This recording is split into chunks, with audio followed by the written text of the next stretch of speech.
My name is Randolph. I've been a part of ACF for 3 years now.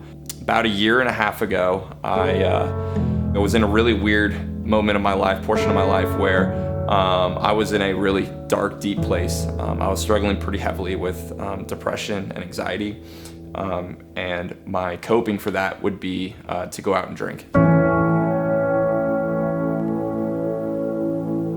It tore at me for such a long time. I was constantly fighting this battle of doing something that the world tried to say would make me feel good, but obviously wasn't good for me, while also still trying to live a life in the faith. It was just driving me even deeper.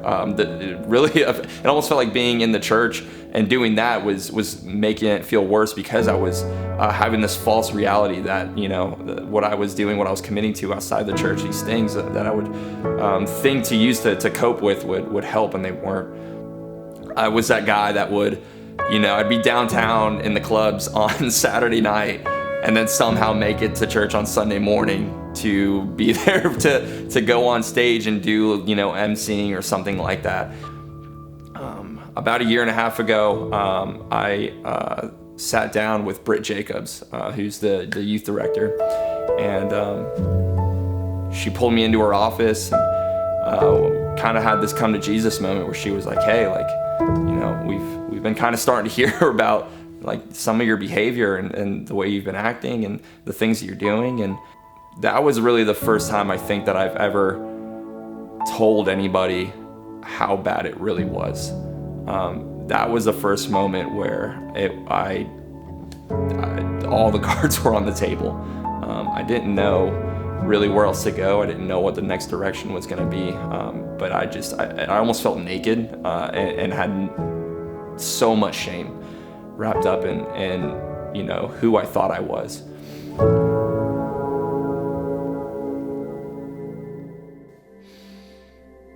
It was tough. It was tough for sure. But the one thing that I noticed right off the bat is that I was met with so much grace from where I was. Not affirming what I was doing, but saying we care for you and we love you.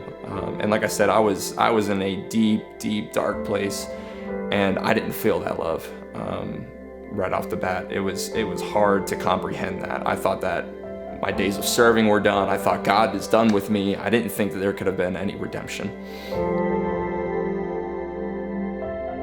About this same time is when I met Aletha.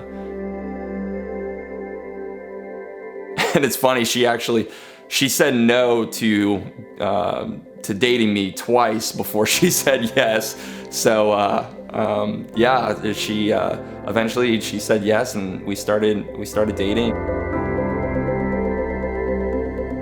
Fast forwarding a little bit more into 2021, in March, on March 20th, Aletha and I got married. It was easily the best day of my life.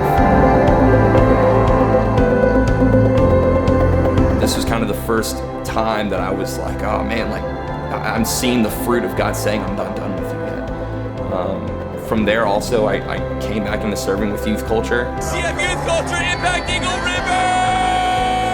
I decided to take a leap of faith. I auditioned for the worship team, which I've always been super self-conscious of my ability to play music and sing and such, and audition, and for some reason Mason decided to let me on the team, so that was cool. I've loved getting to do that from this new perspective.